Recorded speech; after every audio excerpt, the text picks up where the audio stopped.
Ya, shalom, selamat malam, saudaraku yang dikasih oleh Tuhan kita Yesus Kristus, bertemu kembali dengan kami di sini. Malam hari ini kembali kami akan menjawab sebuah video, dan malam ini kita akan menjawab video dari Zulkifli M. Abbas tentang siapakah jalan yang lurus itu. Oke, jadi kita mempergunakan hak jawab kita untuk mengedukasi dan memaparkan tentang kebenaran Alkitab, ya, firman Tuhan, dan kebenaran iman Kristen. Jadi kami dalam ranah untuk menjawab hak jawab iman kami. Oke, untuk mempersingkat waktu, biar semua kita bisa jelas tentang videonya, dan juga para pendengar bisa mendengar videonya dengan jelas. Kami silakan, Pak Erben. Ya, terima kasih atas paparan sensei saya ya, terkait dengan pengajaran yang kemudian diimani sahabat Kristen. Jalan lurus itu adalah tidak ada yang sampai kepada Bapa kalau tidak melalui Yesus. Di dalam Al-Quran yang kami imani, Nabi Isa alaihissalam juga menunjukkan jalan yang lurus itu kepada umat Islam. Bahwa ketika beliau datang kepada umatnya Bani Israel, Nabi Isa atau oknum yang terlahir dari seorang perawan ini kemudian mengatakan kepada umat atau kaumnya pada masa itu, bahwa apa yang diterangkan kemudian Allah di dalam Al-Quran, itulah penjabaran Nabi Isa di dalam kehidupannya sebagai utusan Tuhan kepada Bani Israel.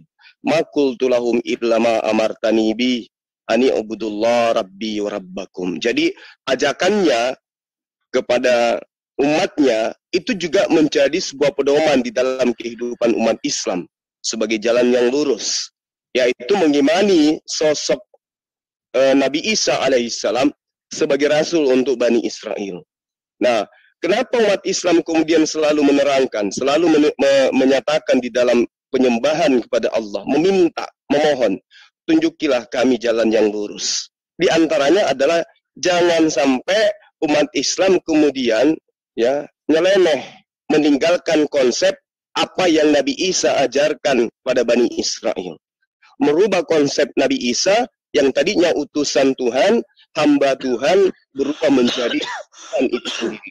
Qultu lahum illa ma amartani bi ani ubudullah rabbi wa rabbakum. Jadi jalan lurus itu bagi kami umat Islam adalah mendudukkan Nabiullah yang datang kepada Bani Israel, mengajarkan Injil, hikmat, ya, sebagai utusan Tuhan, tidak lebih dari itu.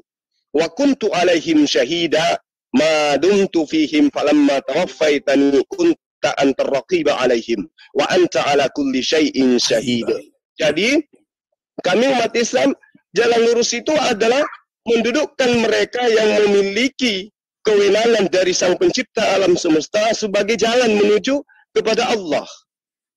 Abraham adalah jalan menuju kepada Allah. Musa jalan menuju kepada Allah. Daud jalan menuju kepada Allah. Salomo jalan menuju kepada Allah. Isa atau Yesus itu juga adalah jalan menuju kepada Allah. Terakhir Rasulullah Muhammad SAW juga jalan kepada Allah. Sedikit saya ingin menanggapi apa yang guru saya sampaikan barusan. Bisa juga menanggapi tentang apa yang saya tanggapi barusan. Nanti sensei bisa tanggapin apa yang saya sajikan tadi. Ya, ini edukasi sebagai pembelajaran untuk saya dan juga teman-teman yang lain. Jadi kalau sensei mengajarkan, menyampaikan bahwa tidak ada yang sampai kepada Bapa tanpa memuliakan Yesus. Oke, itu kita sepakat di situ. Alhamdulillah kami umat Islam mengimani Yesus itu adalah Nabiullah, Rasulullah yang terkemuka di dunia, di akhirat, dan termasuk orang-orang yang dekat kepada Allah, yang didekatkan kepada Allah. Nah, namun kemudian kami di umat Islam itu tidak pernah menganggap beliau itu terkutuk. Nggak pernah menganggap beliau itu pernah dinistakan, pernah dihinakan, bahkan pernah dikutuk, apalagi sampai dibunuh.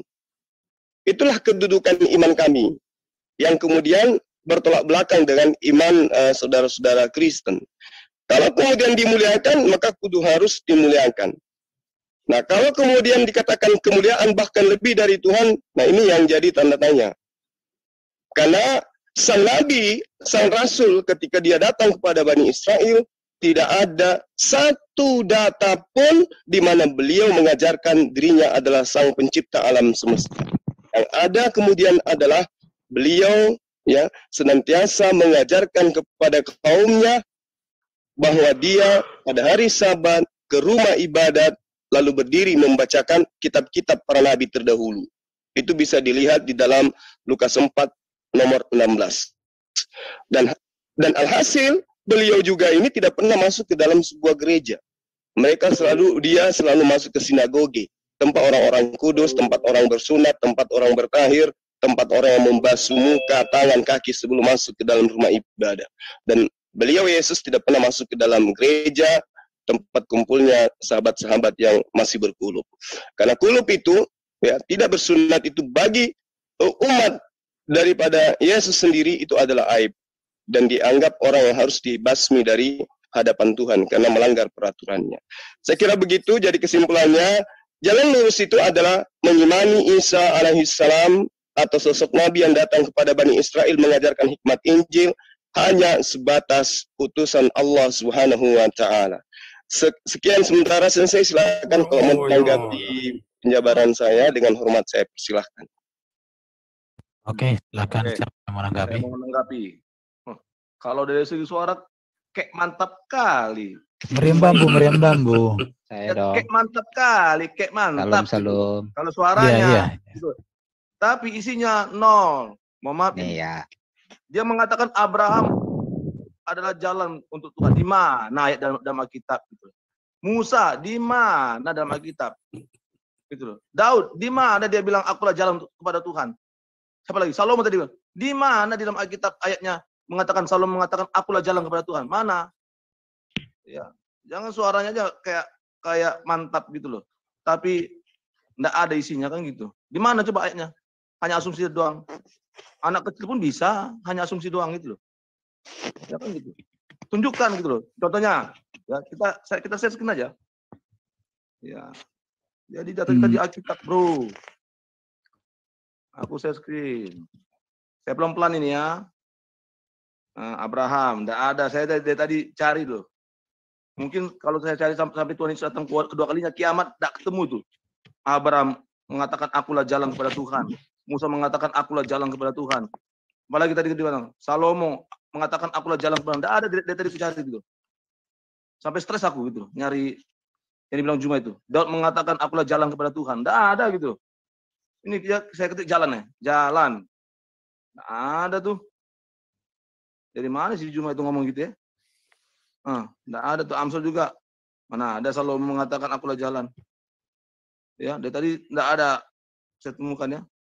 Gitu loh. Daud juga enggak ada mengatakan di Mazmur itu. Dari tadi saya cari enggak ada mengatakan akulah jalan kepada Tuhan. Enggak ada itu. Ya. Gitu loh. Nah, enggak ada ya. Mungkin teman-teman bisa cari lah. Malam ini kita begadang gitu loh. Cari gitu loh. Ya Alkitab ya. Gak usah begadang. Kita baca Alkitab enggak ada itu. Iya, Abraham mengatakan akulah jalan kepada Tuhan. Musa mengatakan akulah jalan kepada Tuhan. Daud mengatakan akulah jalan kepada Tuhan. Salomo mengatakan akulah jalan kepada Tuhan. Ya, sampai hampir stres saya nih. Ya. Semakin rontok rambut di kepala saya nih. Oke, ada lagi? Ada. Nyari itu. Ini ada itu makan. Bentar. Ada yang RSN dulu, Pak. Itu reform. Iya. Siapa itu? Iya. Saya sebentar butuh waktu ya. Bisa dibuka Yohanes 8 ayat 44. Yohanes 8 ayat 44. Nah, ini keras boleh untuk... tapi bukan kasar, ingat itu. Iya, apa-apa. Selalu aja, Le. Aku hanya membacakan aja, gitu kan. Yohanes. Karena Yohanes 8 ayat 44. Yohanes 8 44. Oke. Iya. Oke. Sebelum saya baca, saya menegaskan. Yesus merupakan pribadi logos yang menjadi manusia. Dialah firman itu yang menjadi manusia. Ya. Dia telah mengultimatum menyampaikan, akulah jalan dan kebenaran dan hidup. Nah, dia ultimatum, dia logos itu berbicara, akulah jalan dan kebenaran hidup. Gitu. Dan pribadi logos yang jadi manusia yang bernama Yesus Kristus itu menyampaikan, ya, seperti yang telah ditulis oleh Yohanes pada Yohanes 8 ayat 4. Demikian perkataan Yesus.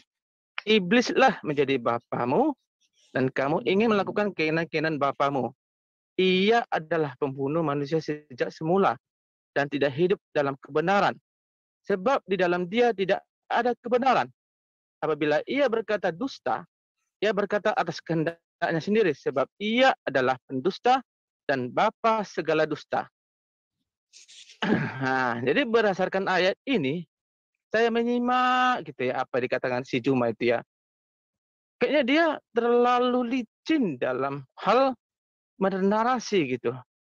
Dan ibarat padi, dia itu seperti kosong gitu, bulirnya kosong. Dan kalau padi yang tidak berbulir tidak berisi gitu ya, bulirnya itu ya, dia kan kalau padi begitu ya harus dibuang, dibakar gitu ya. Nah, jadi demikian kayak si Juma ini dalam narasi-narasi yang disampaikan itu apa ya didapat dari dia ya? Justru saya lihat banyak kali dusta-dustaannya. Bahkan firman Allah pun dia didustainya. Apakah dia tidak takut terhadap Tuhan itu ya? Hei Juma, dengarkan ini simak baik-baik. Alkitab itu merupakan firman Allah. Sama kami, kalau Anda berselancar terus dalam dusta Anda, ya semoga saja Tuhan memberikan belas kasihan terhadap Anda. Atau Tuhan itu murka atas hidup Anda. Antara dua itu. Jika Tuhan itu murka atas hidup Anda, maka Anda pasti berperkara dengan Dia. Ya. Mengenai Tuhan, ya. Seperti diajarkan oleh, bisa dibuka oleh Roma 10 mengenai Allah itu satu. Karena Allah itu satu, nggak dua, nggak tiga. Supaya Juma itu tahu, gitu. Ini bisa dibaca yang Allah itu satu. Roma 10. Roma 10 ayat 4. Ini geser yang mengenai Allah itu satu. Ayat 9, apa ini? Nah, ini 12. Ini mengenai penekanan Allah itu satu ya. Sebab tidak ada perbedaan antara orang Yahudi dan orang Yunani, karena Allah yang satu itu adalah Tuhan dari semua orang. Ya, kaya bagi semua orang yang berseru kepadanya. Ya. Jadi di sini Rasul Paulus mengajarkan Allah itu ya Tuhan bagi semua orang, ya, Tuhan dari semua orang. Jadi di sini dalam ayat ini Rasul Paulus mengajarkan bahwa Allah yang diimani oleh umat Kristen merupakan Allah yang hidup. Kenapa? Karena Allah Bapa itu yang membangkitkan Yesus yang adalah Tuhan, ya. Yang kalau kita bagi yang percaya kepada Dia, mengimani Dia, pasti akan diselamatkan. Ya. Ini tetap berkorelasi dengan penegasan Sang Firman itu, ya. Karena Dia adalah penyelamat itu. Ya. Jadi mengenai Allah yang merupakan kebenaran itu hanya melalui Yesus. Tidak ada yang lain. Bahkan Yesus sendiri menyampaikan, jika Allah itu, tanda kutip, bentar, terlalu melebar. Topik yang dibahas tadi itu kan bukan itu. Catatan. Oke. Iya. Jadi gini penegasannya ya. Pada Juma ya, Anda mungkin ya kami sebagai umat Kristen mengasihi Anda Juma. Tapi jika Tuhan menunjukkan murkanya terhadap hidup Anda, itu merupakan haknya Tuhan, karena pembalasan hanya dimiliki oleh Tuhan, begitu ya. Jadi gitu ya Juma ya. Oke. Dari tadi saya lihat narasi-narasi yang penuh dusta gitu ya. Sorry. Ya. Oke. Sorry. Terima kasih. Oke, silakan Pak Melive. Iya, terima kasih ya. Ini saya dengar tadi terakhir awal-awal sih saya nggak dengar. Tapi ada poin yang saya tangkap dari apa yang dikatakan Zuma. Dia dia tidak memikirkan apa yang Tuhan pikirkan. Jadi dia itu hanya ya boleh dibilang asumsi dia saja.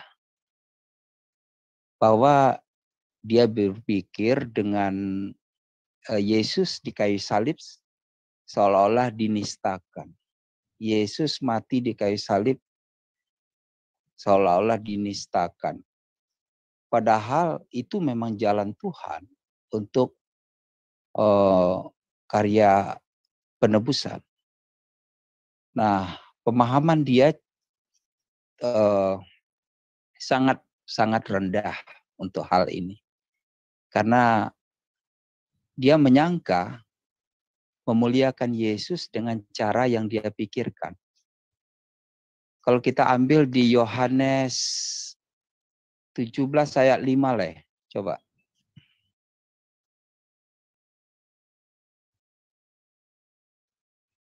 Ini kita udah sering ya dengar ini ya. Bagaimana kemuliaan yang dimiliki Yesus? Bagaimana Bapa mempermuliakan dia?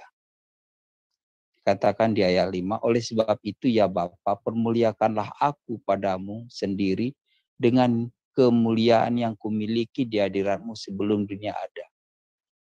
Saya pikir ayat ini pasti tidak akan dibaca oleh Zuma.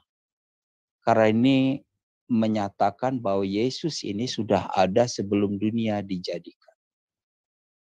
Tidak ada satu orang nabi pun bisa mengatakan demikian.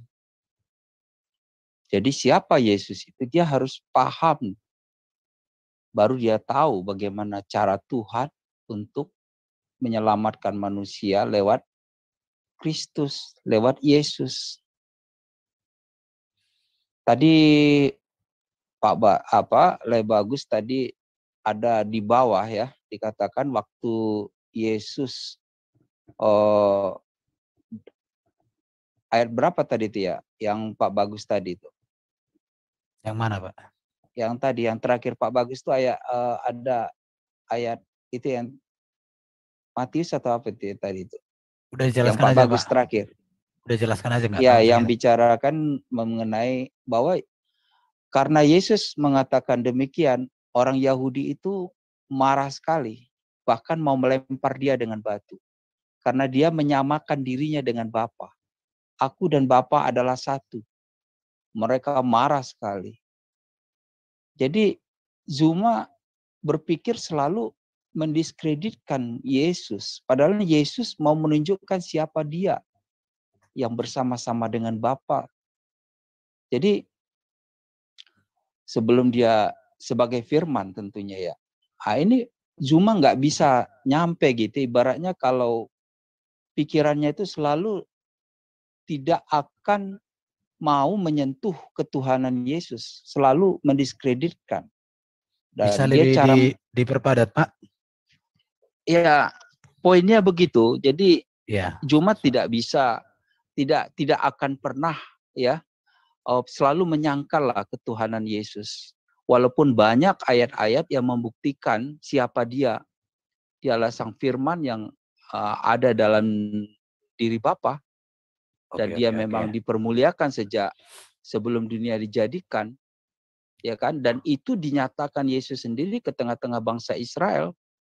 Bahkan bangsa Israel mau melempari dia dengan batu karena dia menyangka bahwa dia menyamakan dirinya dengan Bapa.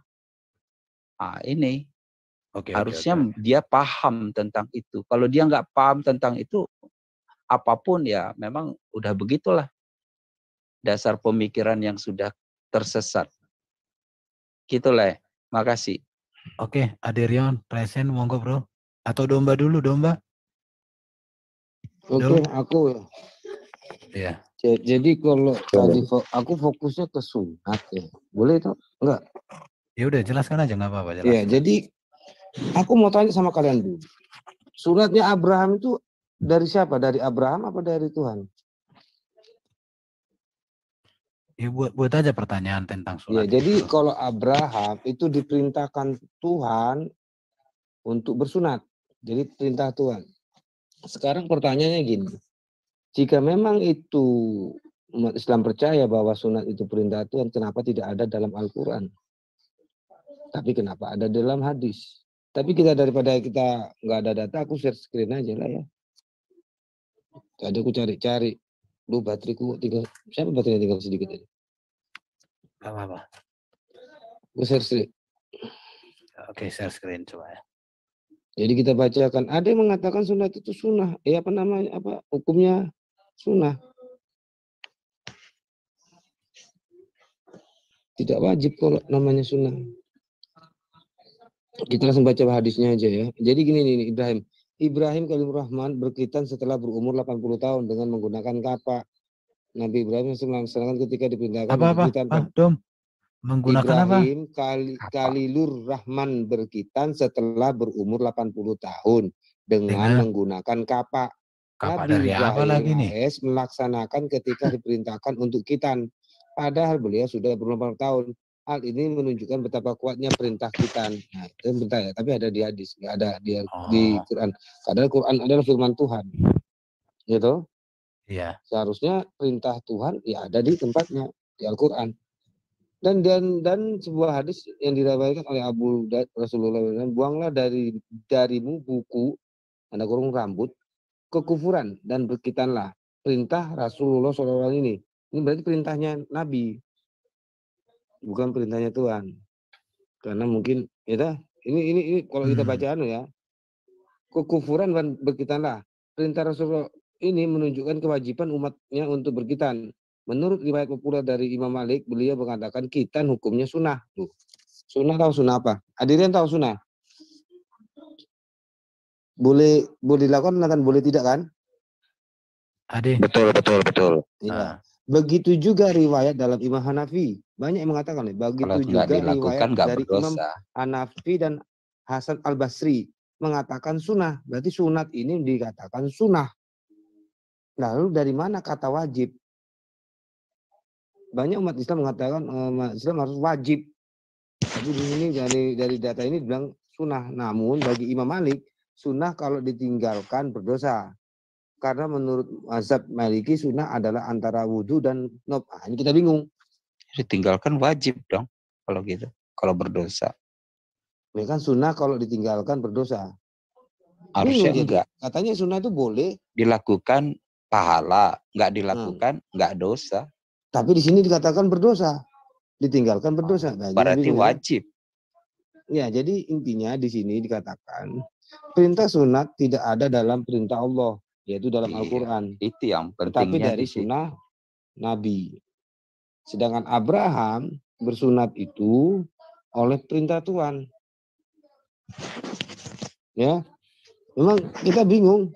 Tapi kalau kita tanya umat Islam di sini, nggak ada. Ada juga ini. Coba tar. Ada khitan perempuan lagi. Apa di Mila Ibrahim ada itu? Kalau perempuan nggak ada sih. Ya nggak tahu. Tapi artinya masih gini. Tanda tanya, dipermasalahkan kekuatannya. Tanda tanya lah kita. Kok ada tidak perempuan? ada hadis sahih yang menjelaskan hukum khitan perempuan ya. Oke. Banyak jadi bingung. Kalau umpamanya diklaim wajib, mana buktinya wajib? Tidak ada. Artinya Juma paling keluar dan para politikus keluar ngomong sunat. Tapi sunat itu bagaimana dan apa? Ya seperti data tadi lah yang dibacakan itu kan? Iya. Jadi kalau kita lihat si Ustadz Suma ini, memang omong doang kayak bambu apa namanya? Meriam bambu. Karena tidak pernah menampilkan dalil. Oke. Hanya mengandalkan bahasa Arabnya supaya kelihatan benar, tapi dalilnya nggak dikeluarin. Berbeda sama kita memahami data semua. Kita berbicara data, bukan asumsi dari kita. Oke, gitu aja dulu ya. Oke, Aderion silakan bro. Ya, ini aku mau terkait pernyataan si Bang Zuma itu menyebut bahwa Isa seakan-akan diperuntukkan hanya untuk umat Israel. Satu, PR buat dia. Isa itu hanya untuk orang Israel untuk apa? Itu menurut perspektif dia. Cuman aku mau coba menjelaskan tentang perspektif Alkitab. Kita bisa lihat di Yesaya 9 ayat 1. Sebentar bro Ade. Nanti kamu yang jelaskan. Cuman karena kamu singgung itu, di satu sisi dia katakan Isa itu hanya untuk Bani Israel. Tapi di satu sisi dia katakan mereka harus mengakui juga bahwa itu nabi mereka. Kemudian dikatakan Isa itu juga menjadi terkemuka di dunia dan di akhirat. Apa dunianya Juma dengan dunianya Isa itu beda? Apa akhiratnya Isa itu dengan akhiratnya Juma ini beda? Itu kan. Kalau menariknya gini, Le. Mereka itu bilang Isa turun untuk membebaskan jizyah. Jizyah itu kan hanya di Arab. Iya. Berarti dia bukan datangnya di Israel, malah turun di Arab. Berarti Isa itu bukan untuk Israel dong kalau datang di Arab kan? Iya. Saya kan dia kan mau membebaskan jizyah. Jizyah itu hanya di negeri Arab. Kalau di negeri Arab, berarti Isa itu harus turun di negeri Arab yang ada jizyahnya. Iya. Jadi logikanya berpikirnya Juma ini kayak gimana sih? Jadi barangkali gini, Bro Aderion ya, diskusi sedikit. Dia ini seringkali menyerang orang tidak sadar dia menyerang dirinya dan akidahnya sendiri. Gimana itu? Ya, itu namanya buta kan, makanya dia disebut tidak memiliki pengetahuan tentang kitab sebelumnya toh. Omongannya atau kacau. Iya, atau gini Bro Aderion, dia ini orang main bola, tapi dia lupa memasukkan bola ke gawang sendiri. Dia nggak tahu gawang lawan. Dia pokoknya bawa bola kemana-mana muter. Akhirnya ditendang ke gawang sendiri. Memang Juma ini kacau ini Juma ini. Ya. Oke lanjut bro. Nah, di Yesaya 9 ayat 1 tentang kelahiran Raja Damai, yaitu Mesias. Tetapi tidak selamanya akan ada kesuraman untuk negeri yang terimpit itu. Kalau dahulu Hasem merendahkan tanah Zebulun dan tanah Naftali, maka di kemudian hari ia akan memulihkan jalan ke laut, daerah seberang sungai Yordan, wilayah bangsa-bangsa lain. Yang ayat selanjutnya, bangsa yang berjalan di dalam kegelapan telah melihat terang yang besar. Mereka yang diam di dalam negeri kekelaman, atasnya terang telah bersinar. Nah, orang-orang Mesias ini datangnya justru di daerah bangsa-bangsa, Galil Hagoyim. Bahasa aslinya kan di situ Galil Hagoyim. Galil Hayarden Eber Hagoyim. Dalam wilayah bangsa-bangsa. Kita bisa lihat di Matius 3:13. Nah, inilah penggenapannya. Maka datanglah Yesus dari Galilea ke Yordan kepada Yohanes untuk dibaptis. Itulah wilayahnya Yesus. Jadi kalau misalnya Yesus itu ada agak dijauhkan mic-nya, kedengaran hembusannya. Sinyal. Halo, sinyal. Oh. Iya, gimana tadi? Lanjut. Iya, jadi kalau misalnya Yesus itu Mesias itu makanya di Daniel 7 ayat 13 segala bangsa akan tunduk Gak kedengaran sinyal. Suaramu belum ada, Bro. Ganti aja sama satunya Oke. ke tangan. Baru dikatakan dia tadi. Sebentar Bro Adi. Coba perbaiki dulu sinyalnya. Ada mau aku bilang ini, dikatakan dia kan Isa naik ke langit dan hidup selamanya. Dia pernah berpikir nggak sih Juma ini, kenapa sih Isa kok bisa hidup di langit sana terus menerus, kan begitu? Udah ribuan tahun kok hidup dia, datang lagi nanti di akhir zaman. Apa nggak pernah berpikir dia kayak gitu? Ya udahlah, aku percaya Isa itu aja lah, daripada yang nggak pernah, nggak ini di bumi dia mati nggak bangkit-bangkit. Kalau Isa naik ke langit temannya siapa lah? Gak ada teman dia sendirian situ. Ya nggak tahu lah pokoknya. Surga, kalau kita katakan Yesus naik ke surga, mereka nggak percaya. Mereka kok naik di langit? Ya udah. Ada berarti. Artinya kalau hidup dia di langit sana itu berarti ini orang hebat ini. Hanya Yesus, hanya Isa itulah satu-satunya manusia yang hidup di angkasa. Bayangkan aja lah, pesawat aja nggak bisa hidup di sana terus. Harus ada bensin. Itu pun harus terbang juga nih di perawatan. Ini Isa selama-lamanya di sana udah ribuan tahun hidup. Apa berpikir nggak mereka ini sampai ke situ? Ya udah lanjut Bro Adi. Iya, jadi jelas kalau Mesias itu datang justru di daerah Galilea ini, Galilea. Galilea itu kan seperti yang dinobatkan di Yesaya tadi kan, dia ini Raja Damai itu, dia akan mengabarkan apa? Tadi bahasanya gimana sih? Sebentar ya, aku lihat dulu ya. Yesaya 9 ayat 1. 9 ayat 1. Wilayah bangsa. Ia akan memuliakan jalan ke laut, daerah seberang sungai Yordan, wilayah bangsa-bangsa lain. Dia nggak nyebut memuliakan wilayah Israel. Disebutnya justru di Galilea Goyim ini. Iya, nah, makanya di ayat setelahnya, bangsa-bangsa yang dulu dalam kegelapan telah melihat terang yang besar.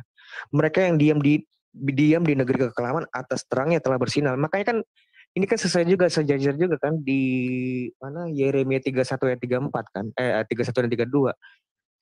Berarti begini Bro Adik. Berarti Juma ini ngerocos bahwa Yesus itu hanya untuk Bani Israel. Kita maklum lah ya, karena ini mereka kan kehilangan sanad. Mereka nggak sanad dari Abraham, dari Yahudinya kan. Mereka kan nggak pernah baca kitab Taurat, kitab para nabi, kitab ini nggak pernah kan? Dikatakan palsu lah, mau dibaca gimana? Ya itu dia. Makanya kurang vitamin kurang vitamin si Juma ini. Enggak, gini loh, yang menjadi pertanyaan penting gini, kalau memang Yesus itu hanya untuk Israel, untuk apa? Diutus buat apa? Karena mereka itu udah punya Musa, mereka itu udah punya Taurat. Nah, kira-kira Yesus ini buat apa lagi? Dia harus membuktikan hal baru sehingga Israel saat itu harus membutuhkan Yesus.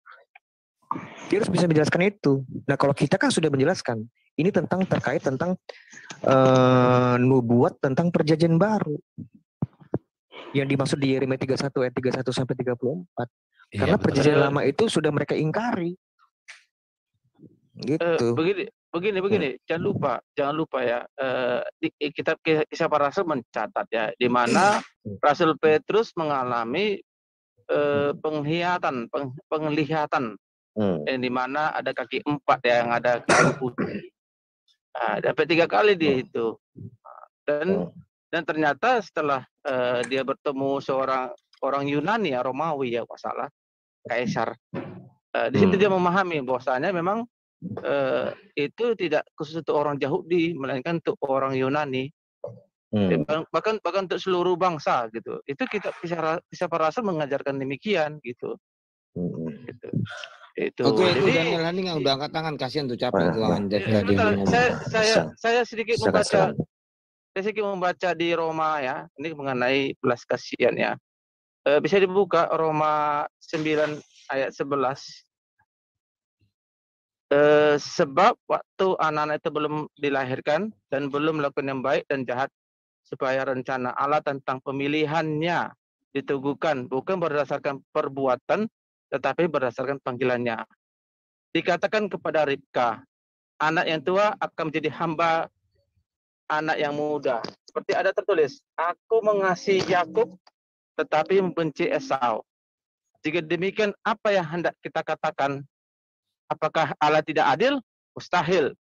Sebab ia berfirman kepada Musa, aku akan menaruh belas kasihan kepada siapa aku menaruh belas kasihan, dan aku akan bermurah hati kepada siapa aku mau bermurah hati.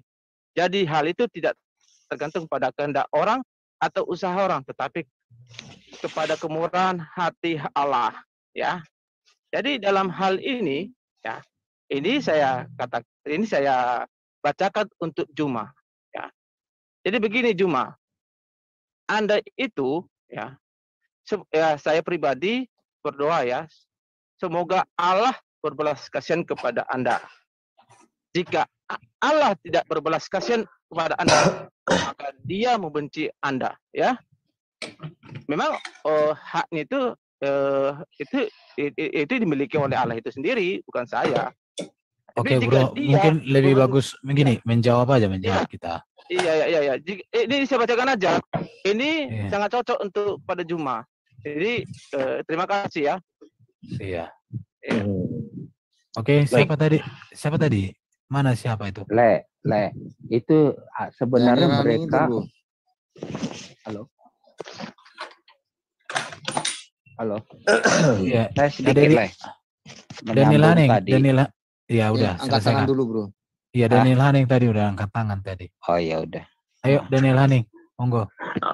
Oke, makasih. Ya, jadi memang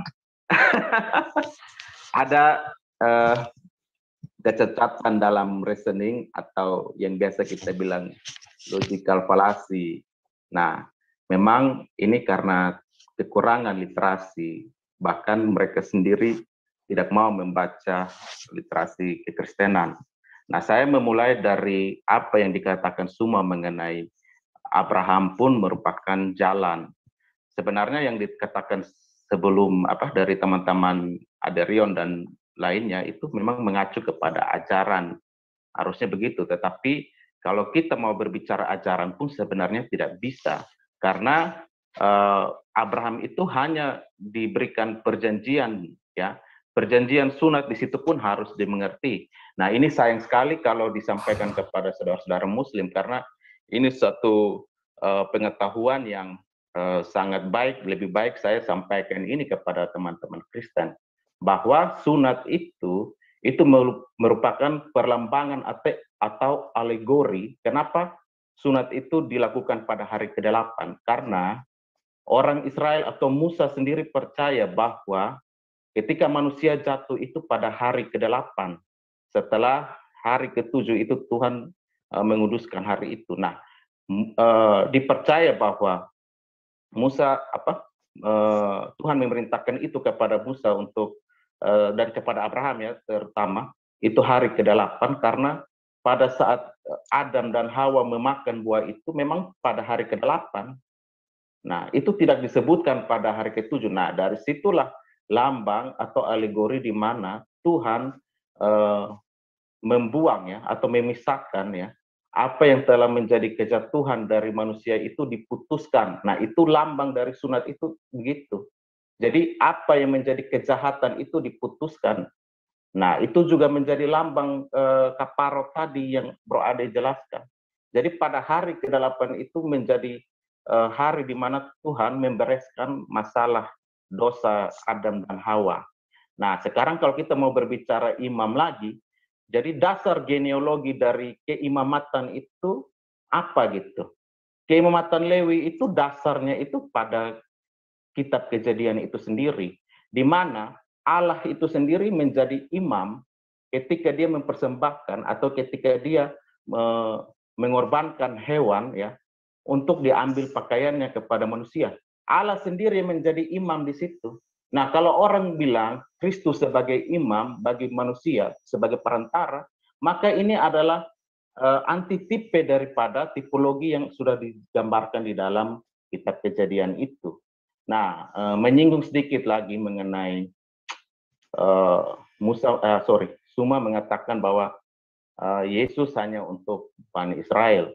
Oke, tetapi jangan dilupakan bahwa di dalam Yohanes 10 ayat 16 pun dia sudah mengatakan bahwa ada lagi padaku domba-domba yang lain gitu, yang bukan dari kandang ini.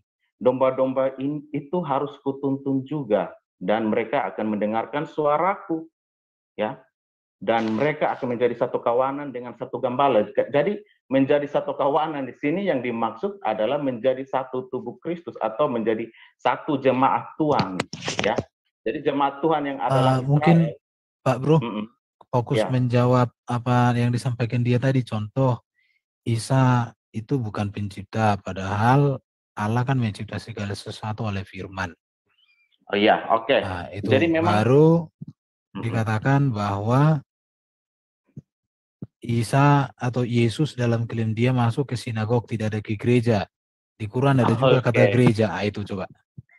Iya, jadi dia sangat makanya ini sangat kacau dalam apa ya? Memang literasinya kurang. Jadi sinagog itu sendiri memang baru ada pada zaman di mana Israel itu dibuang ke Babilonia. Jadi ketika kalau kita mau bilang segala sesuatu harus berdasarkan apa yang dibuat oleh Israel pada masa mereka dibuang, itu tidak bisa menjadi pijakan.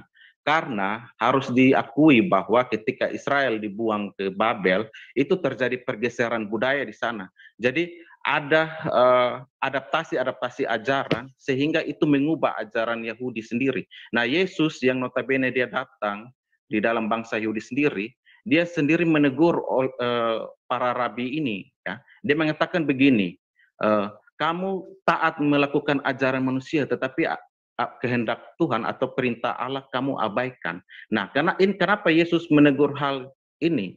Karena dia tahu bahwa para rabi ini sudah tercemar oleh ajaran-ajaran yang memang bukan lagi murni firman Tuhan gitu. Sudah ada penafsiran-penafsiran tambahan dari para rabi yang kita kenal sekarang dengan namanya Talmud Babilonia yang menjadi dasar pijakan di mana sekarang orang Israel itu melakukan peribadatannya ketika bait suci itu sudah tidak ada. Nah, menyangkut dengan firman yang menjadi manusia, kita sama-sama tahu ya, di dalam Alkitab itu sangat jelas dikatakan bahwa oleh firman Tuhan langit dijadikan. Ini sebenarnya tidak perlu ada bantahan-bantahan lagi. Dan ketika Yesus menampakkan diri di Gunung Tabor ya, di Bukit Tabor atau yang tadi Bro Ade jelaskan juga bahwa anak manusia itu datang dalam awan-awan.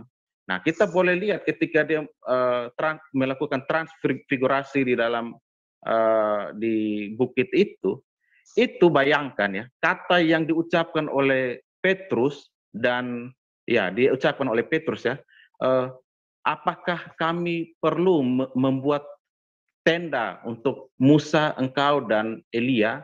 Nah, kemah di situ yang hendak dibangun oleh Petrus, inilah yang berbicara tentang Sekinah. Nah, Allah di dalam perjanjian lama itu berdiam di antara orang Israel dari kemah ke kemah. Itu di 1 Tawarik 17 ayat 5.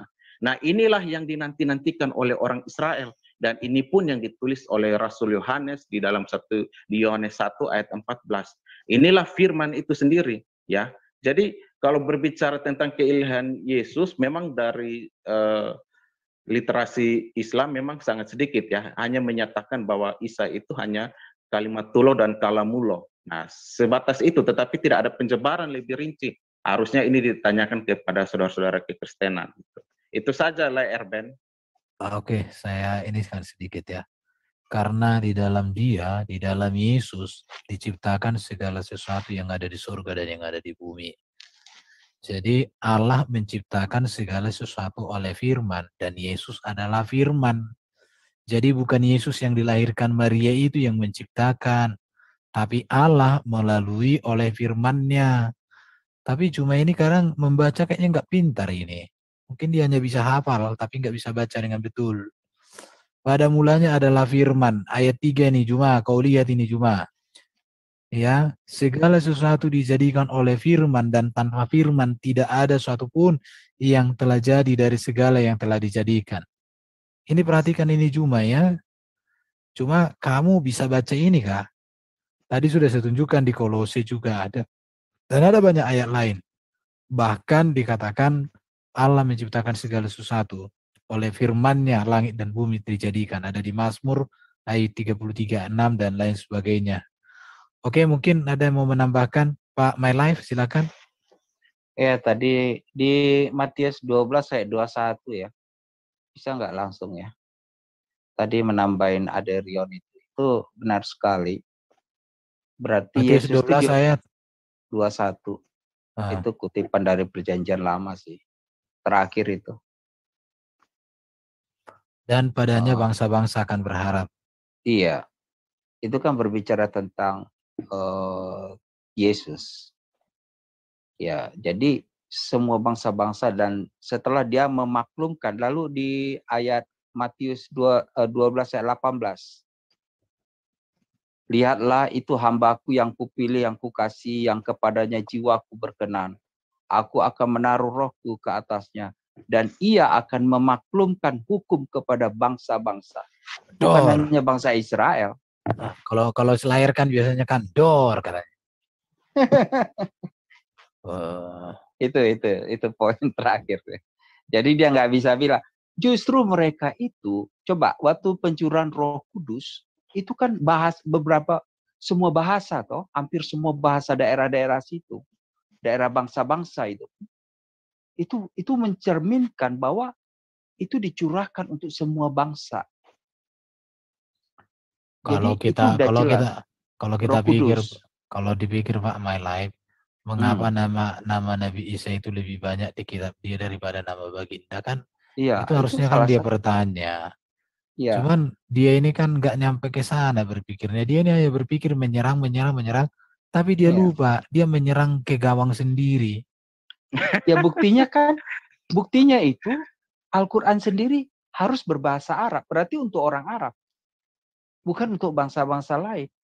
Itu nanti Karena dijawab dia tidak semua. mengakui terjemahan atau bahasa lain. Nanti dia bilang bahasa semua para nabi itu diutus menurut kaumnya. Hanya Baginda yang diutus semua bangsa, katanya merekanya itu. Kan terbalik-balik gitu. Iya. Doa harus bahasa Arab. Ya untuk orang Arab aja udah. Dan satu hal ya, ketetapan Allah itu ya, keselamatan hanya melalui Yesus ya. Baru mengingat ilalang dan gandum ya, mengingat ilalang dan gandum ya. Betapa besar kasih karunia Allah itu yang membiarkan ilalang tumbuh bersama gandum. Baru kemudian ya, mengenai pemilihan Allah ya, kalau dalam ajaran kekristenan itu menjawab aja dulu, Le. Jangan ini. Iya. Jangan dikobahi jumanya, tapi patahkan argumennya saja.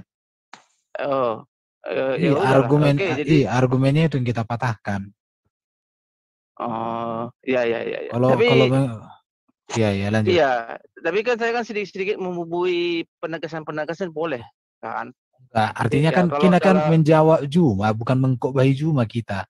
Dia itu nggak bisa dikobahi itu, dijawab aja, dipatahkan semua ocehan mulutnya itu.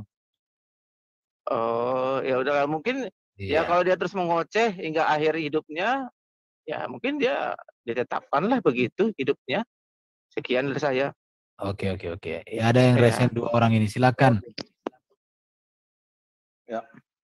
Yang ini Pak Bagus, yang terkutuk itu katanya tentang gereja. Iya. Boleh nanti bahas ya, Yesus terkutuk katanya dia itu. Di mana diambil tadi?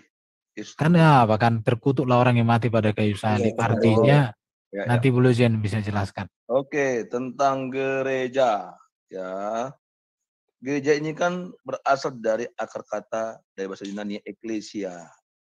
Oke. Apa itu eklesia? Yang dipanggil keluar, kan gitu.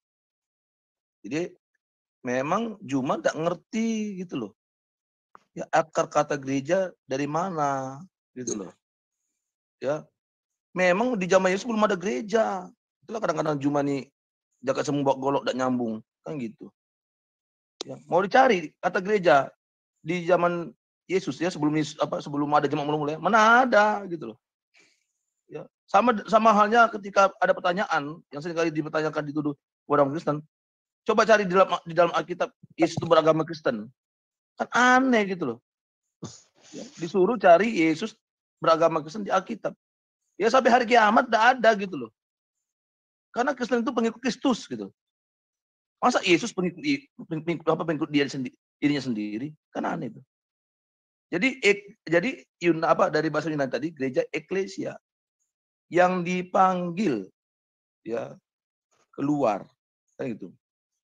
Nah, jadi kalau kita lihat ya di dalam mana ya? Tunggu ya. Buka dulu 1 Korintus 1 ayat 2. Ya, kepada jemaat Allah di Korintus yaitu mereka yang dikuduskan dalam Kristus Yesus dan yang dipanggil menjadi orang-orang kudus. Itulah gereja. Ya, jadi gereja itu tidak hanya gedung gitu loh, orang-orangnya dengan semua orang di segala tempat yang berseru kepada nama Tuhan kita Yesus Kristus. Jadi orang yang berada di dalam gereja itu atau orang yang percaya itu, gereja itu tidak berseru kepada nama Yesus Kristus gitu. Tidak pernah itu. Oke, selalu dia berseru ya kepada nama Yesus Kristus gitu. Itu gereja. Ya, lalu kalau kita lihat itu di dalam kalau kita lihat jemaat Kristen mula-mula ya yang pertama itu kan terdiri dari orang Yahudi dan orang Yunani, ya. Nah, jadi di dalam Ibrani 1 ayat 1 sampai dengan 2, coba saya Ibrani 1. Setelah pada zaman dahulu Allah berulang kali dan dalam berbagai bicara tentang moyang kita dengan perantaraan Nabi, maka pada zaman akhir ini ia telah bicara kepada kita dengan perantaraan anaknya yang telah ia tetapkan sebagai yang berhak menerima segala yang ada. Oleh dia Allah telah menjadikan alam semesta. Ayat 3, ia adalah cahaya kemuliaan Allah dan gambar wujud Allah dan menopang segala yang ada dengan firman-Nya yang dengan penuh kekuasaan. Dan setelah ia selesai mengadakan penyucian dosa, ia duduk di sebelah kanan yang Maha Besar. Jadi ini yang kami sembah gitu di dalam, karena kami sebagai gereja itu ya yang dipanggil keluar gitu loh. Eklesia itu. Jadi orang Kristen paham ini gitu loh. Makanya kadang-kadang kan ada pertanyaan aneh. Di mana di dalam Alkitab dikatakan bahwa orang Kristen itu beribadah itu harus nyanyi, tepuk tangan, ya, bernyanyi, kan gitu. Kadang-kadang kan aneh pertanyaannya gitu. Jadi memang itu yang harus dipahami oleh mereka gitu. Ya, bagaimana di dalam gereja itu kan jemaat yang adalah tubuh Kristus, ya. Coba lihat buka Efesus 1 ayat 22 sampai dengan 23. Oke. Dan segala sesuatu telah diletakkannya di bawah kaki Kristus dan dia telah diberikannya kepada jemaat. Oke. Sebagai kepala. Jadi Yesus itu kepala dari jemaat gitu. Jemaat yang adalah tubuhnya gitu. Yaitu kepenuhan dia yang memenuhi semua dan segala sesuatu.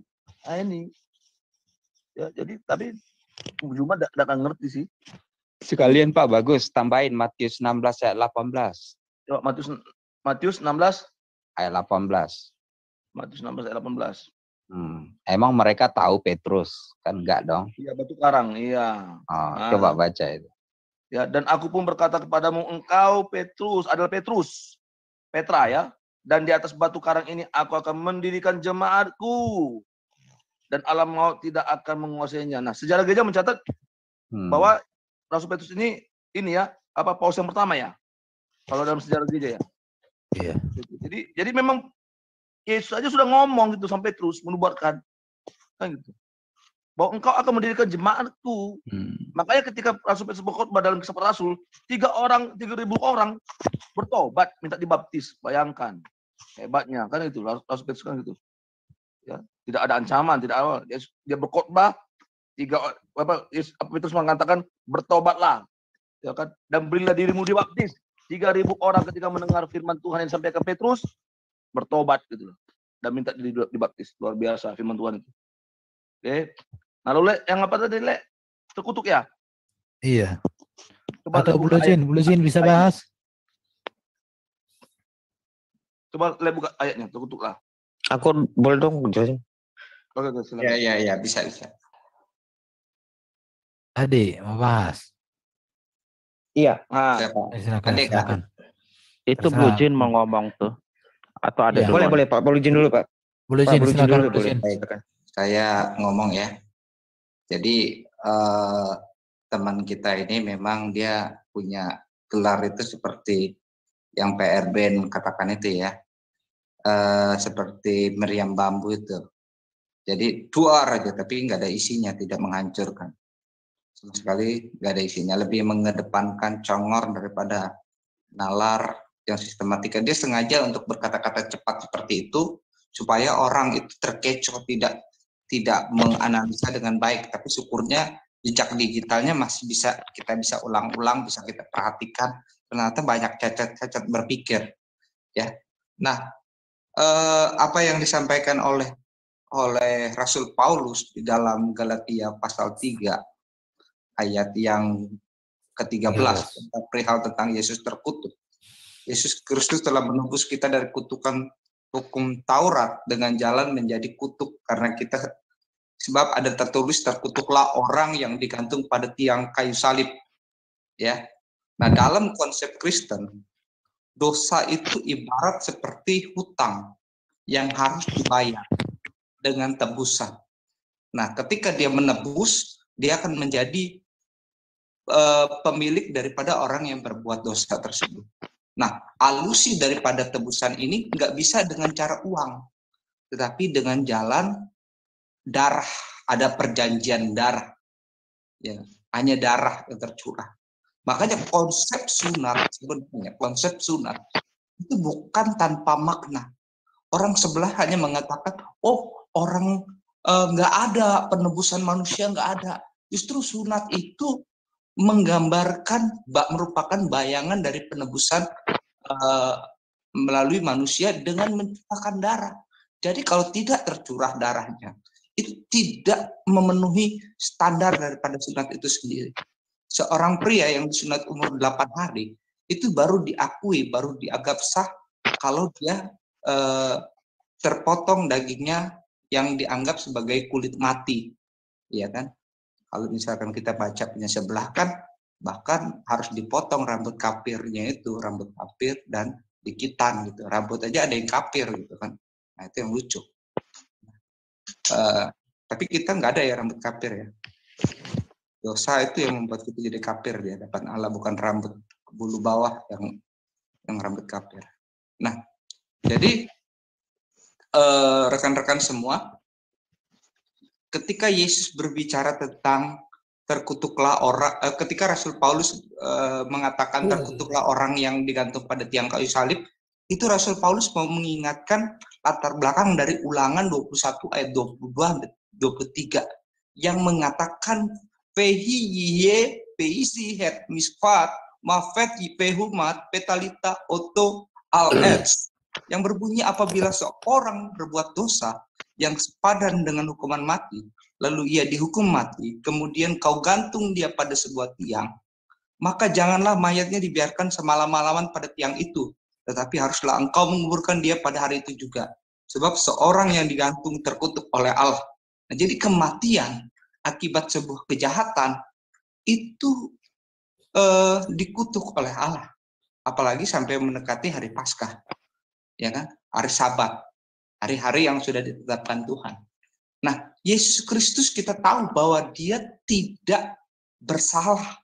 Bahkan Pontius Pilatus waktu dia menganalisa diri Yesus tidak sama sekali mengandung kesalahan di dalam dirinya. Ya. Tetapi dia lakukan itu, dia tidak membela dirinya, bahkan dia menyerahkan dirinya. Dan dia menerima penghukuman tersebut untuk menebus. Jadi inilah iman Kristen terlihat begitu sistematis dan logis. Dia yang sumber berkat turun ke dunia, menanggung kutuk manusia, supaya manusia yang terkutuk bisa diberkati oleh Bapa di surga. Jadi rule-nya jelas. Bukan berarti Yesus itu terkutuk karena perbuatan dosanya, tapi dalam makna ini itu dia menanggung kutuk manusia yang oleh karena murka Allah Bapa kepada umat manusia. Dengan jalan ini, ketika Yesus mendamaikan, menjadi korban pendamaian, ya kan, dan Sang Firman yang menjadi iman di dalam dirinya, maka murka Bapa dapat diredakan, sehingga umat manusia tidak lagi menanggung kutuk dengan jalan percaya kepada Yesus sebagai penyelamat umat manusia. Sekian dan terima kasih. Tuhan memberkati. Erben, Yesaya 53 mungkin terakhir bisa dibacakan. Itu powerful itu.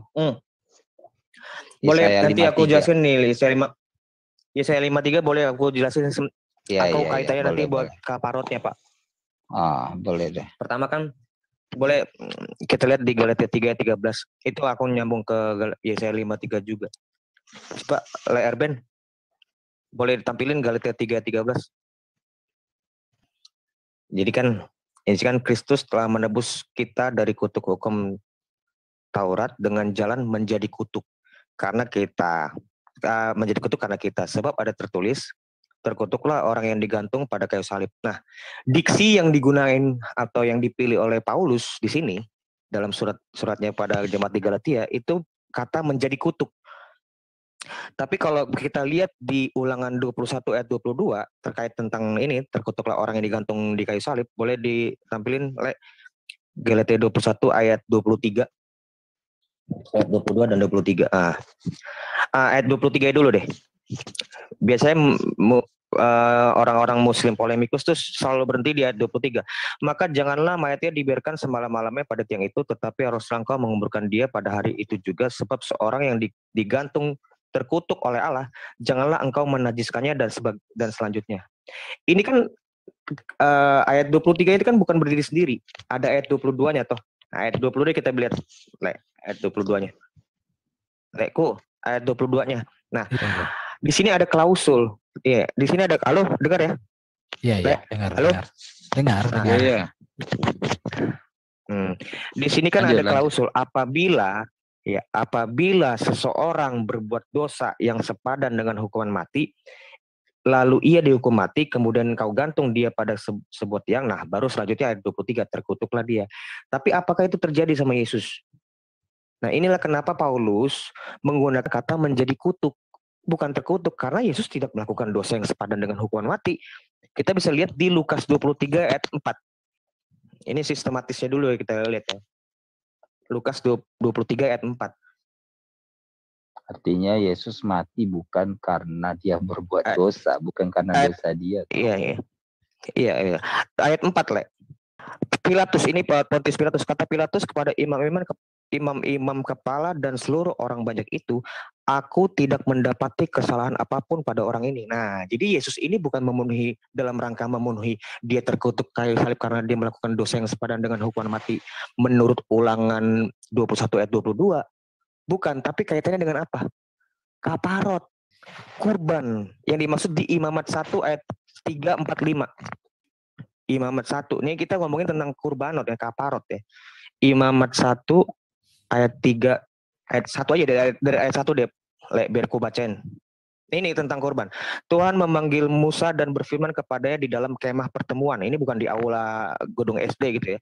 Berbicara kepada orang Israel, katakanlah kepada mereka, apabila seseorang di antara kamu hendak mempersembahkan persembahan kepada Tuhan, haruslah persembahanmu yang kamu persembahkan itu dari ternak, boleh ke bawah, dari ternak, yakni lembu sapi atau dari kambing domba. Jikalau persembahannya merupakan korban bakaran dari lembu, haruslah ia mempersembahkan seekor jantan yang tidak bercela. Yang tidak bercela, harus yang tidak bercela, nggak boleh yang cacat itu. Harus benar-benar hewan ternak, nggak boleh hewan liar. Ternak harus dirawat dulu itu. Lalu ia harus, ayat 4-nya, lalu ia harus meletakkan tangannya ke atas kepala korban bakaran itu, sehingga baginya persembahan itu diperkenankan untuk mengadakan perdamaian baginya. Ngapain? Dalam rangka apa tangannya diletakkan di atas kepala? Kira-kira, maksudnya apa, kalau saya tahu? Kenapa orang-orang jelaskanlah, Laiku. Nah, jadi dosa yang ada di orang si penyembah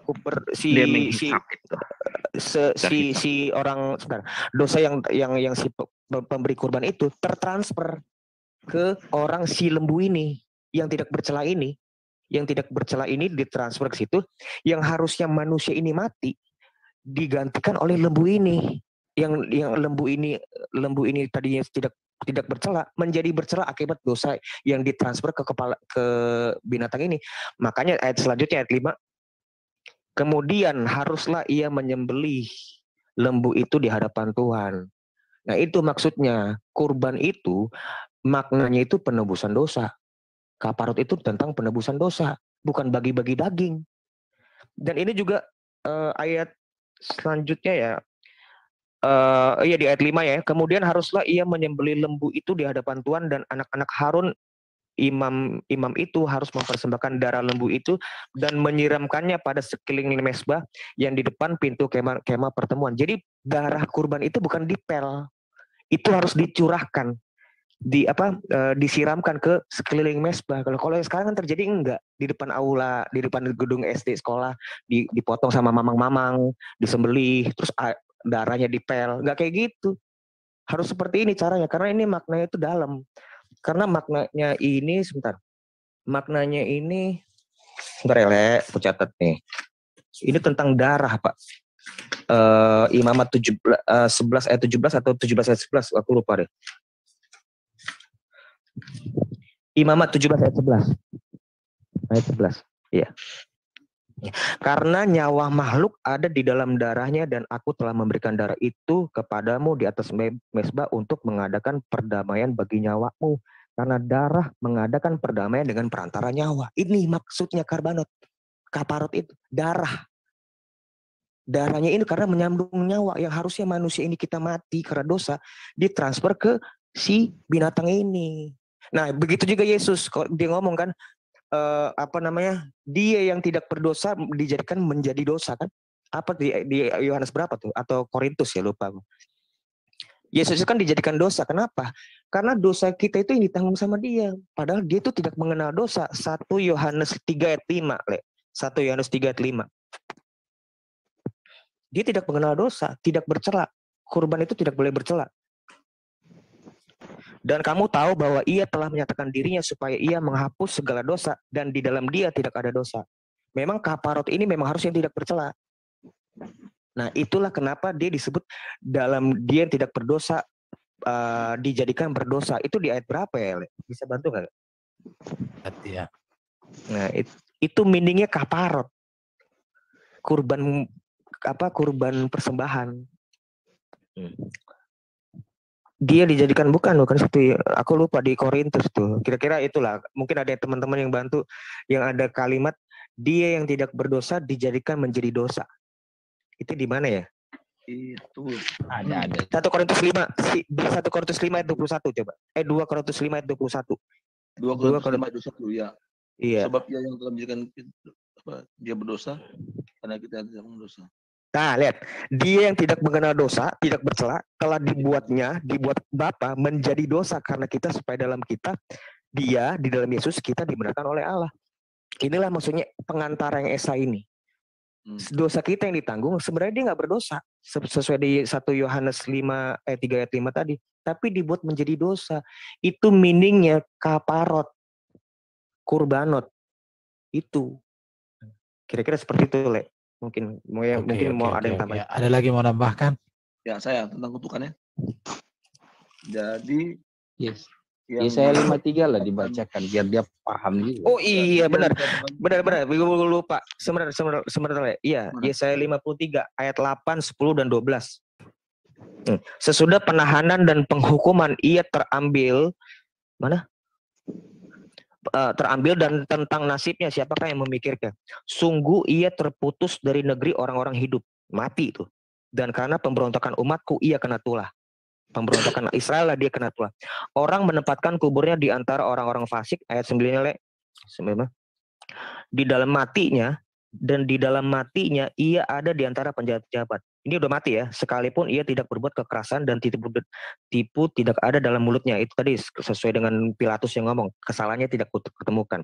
Ayat 10, tetapi Hasem berkehendak menemukan dia, si hamba Allah yang ini, Mesias ini, dengan kesakitan apabila ia menyerahkan dirinya sebagai korban penembusan salah. Seperti tadi yang kita lihat di Imamat, itu tentang korban penembus salah. Ia akan melihat keturunannya, umurnya akan lanjut dan kehendak. Boleh, Le, di bawah. Mana ya? Kehendak Tuhan akan terlaksana olehnya. Sesudah kesusahan jiwanya, kesengsaranya dia, si Mesias ini, ia akan melihat terang dan menjadi puas. Dan hambaku ini, Mesias itu, sebagai orang yang benar, akan membenarkan banyak orang oleh hikmatnya dan kejahatan, ke bawahnya, dan kejahatan yang kejahatan mereka dia pikul. Sebab itu aku akan membagikan kepadanya orang-orang besar sebagai rampasan. Nah, ini gue mesti jelasin kenapa disebut rampasan. Bukan berarti Mesias itu tukang rampok. Namanya raja dalam rangka memenangkan perang itu. Kalau orang yang takluk dengan perang si raja A menaklukkan B, daerah yang kekayaannya si B ini itu jadi rampasan miliknya si pemenang ini. Ini maksudnya bukan berarti perampok. Maksudnya gitu. Mana sih? Menyerahkan nyawanya. Yaitu sebagai ganti karena ia telah menyerahkan nyawanya ke dalam maut. Nah, jadi Mesias ini harus bangkit, bukan mati dalam maut terus tiba-tiba dia udah innalillahi wa inna ilaihi rajiun. Dia harus bangkit ini, Mesias ini, nyawanya ke dalam maut dan karena ia terhitung di antara pemberontak-pemberontak sekalipun ia menanggung dosa banyak orang dan berdoa untuk pemberontak-pemberontak. Ampunilah dia karena mereka tidak tahu apa yang mereka perbuat ini.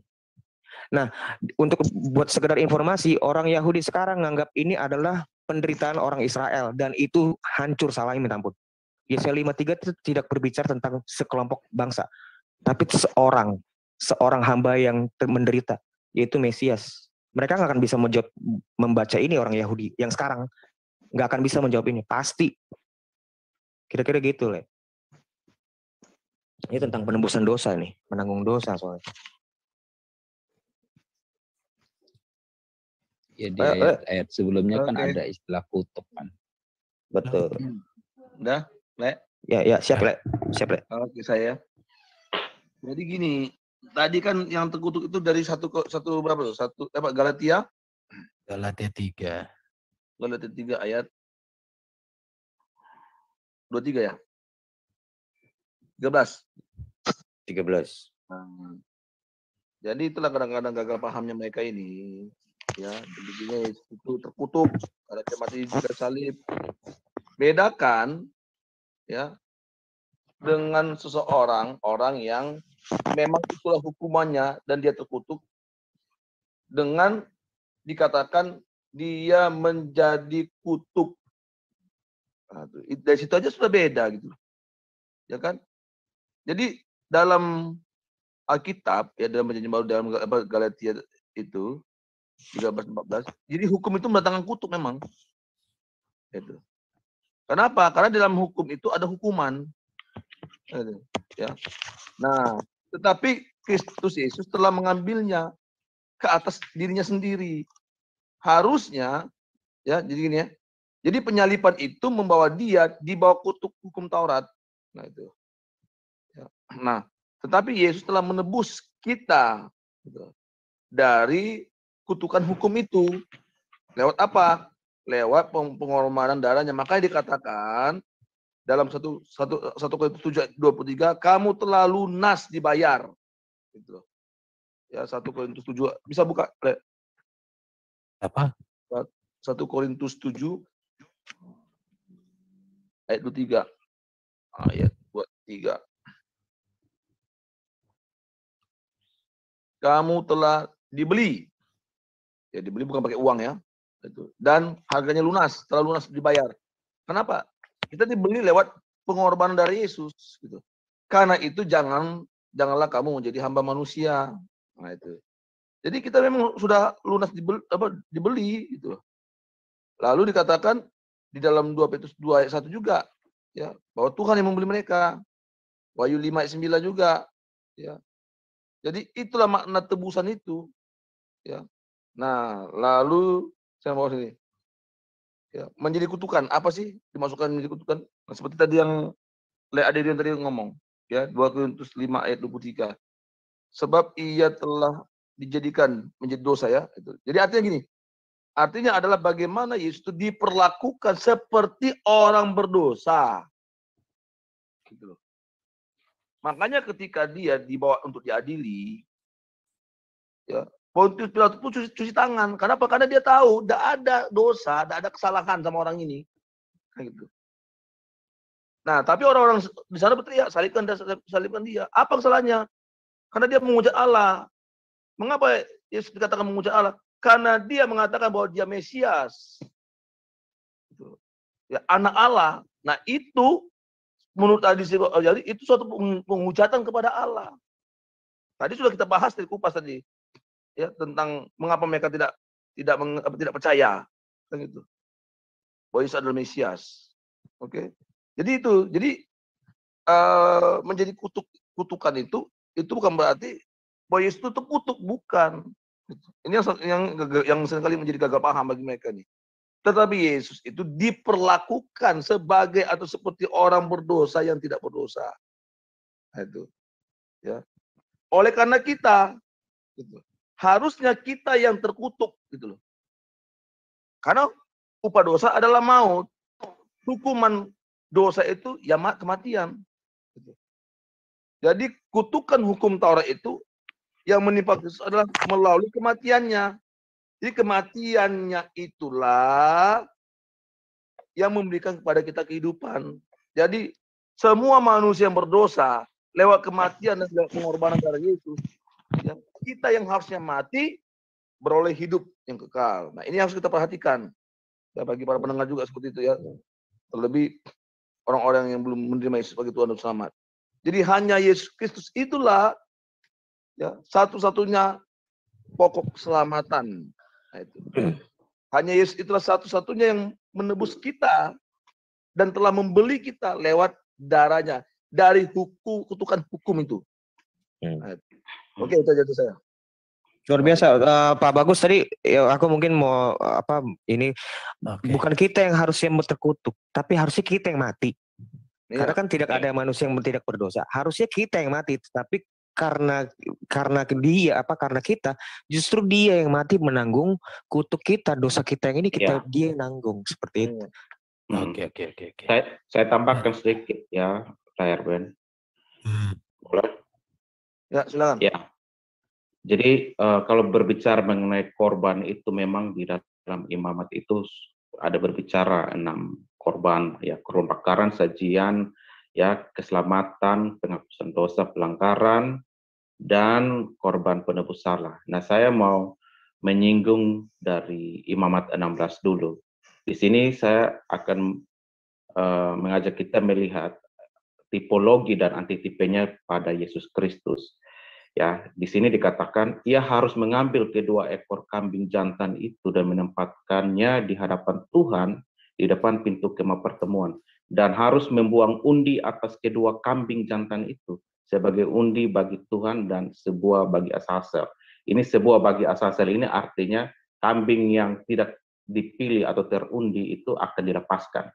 Nah, antitipe dari perjanjian lama ini ada pada Yesus Kristus ketika dia diadili di hadapan Pilatus dengan seorang penjahat yang namanya Yesus Barabas. Inilah gambaran tentang kedua kambing ini yang akan dipersembahkan. Tetapi sebelum dipersembahkan menjadi korban, ya, korban penebus salah entah apapun itu harus diadakan undi. Nah, ini juga disebutkan di dalam Amsal kalau tidak salah bahwa undi dibuang tetapi keputusan di tangan Tuhan. Nah, ketika dibuang undi, orang Israel memilih Yesus Barabas dilepaskan. Inilah yang menjadi antitipe daripada apa yang dilakukan oleh imam di perjanjian lama ini. Undi yang terpilih itu yang menjadi korban, ya, di Imamat 16. Tunggu ya, saya share ya. Oh ya, nggak bisa. Nanti La Erben bisa share. Jadi Yesus ketika dia keluar di handphone. Jelaskan aja, Bro.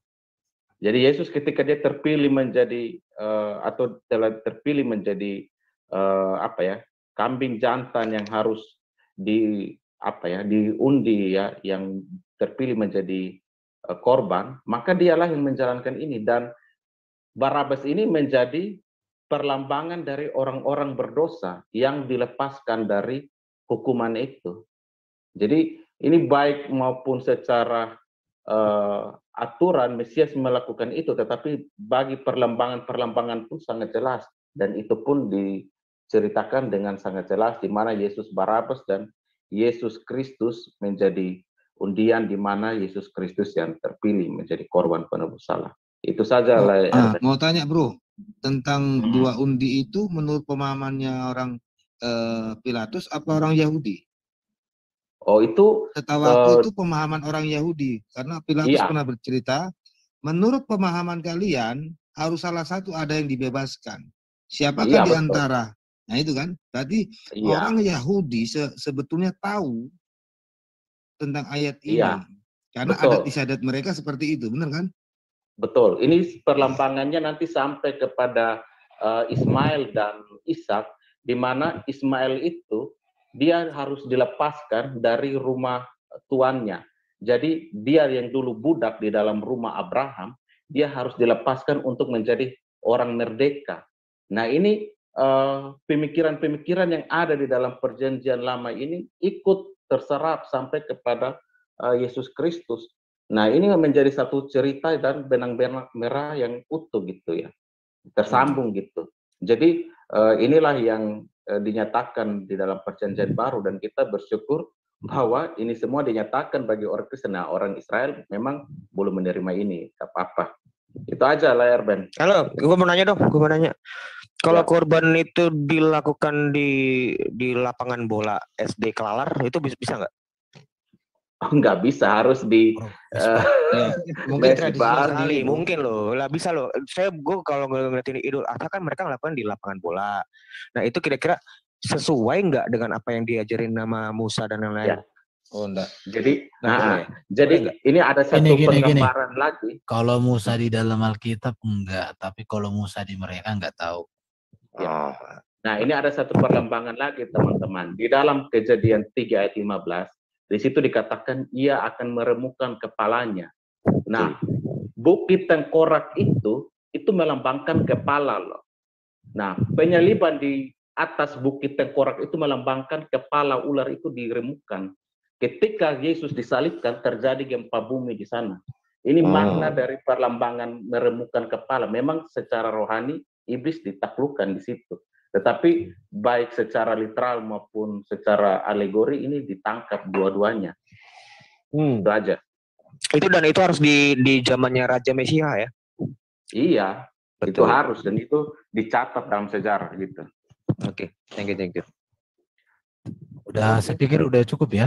Cukup udah lama. Nanti kita sambung lagi. Yuk. Closing statement.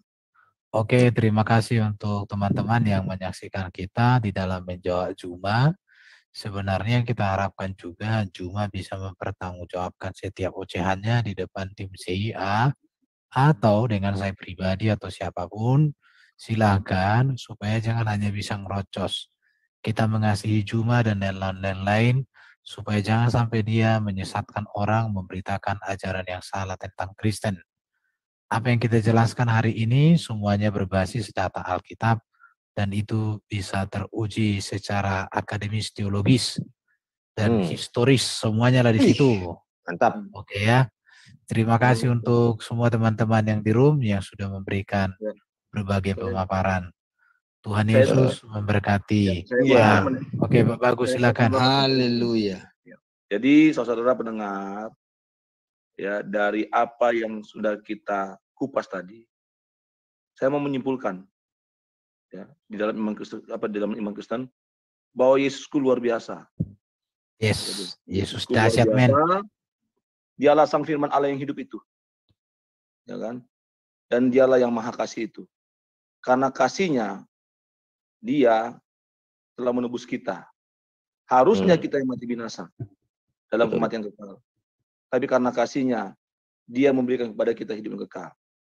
Jadi saudara, jangan lepaskan Yesus dan terima Yesus sebagai Tuhan dan satu-satunya Tuhan dan Juru Selamat dalam kehidupan kita. Amin. Amin. Berkat kita. Amin. Oke, amin. Selesai dulu. Thank you semua.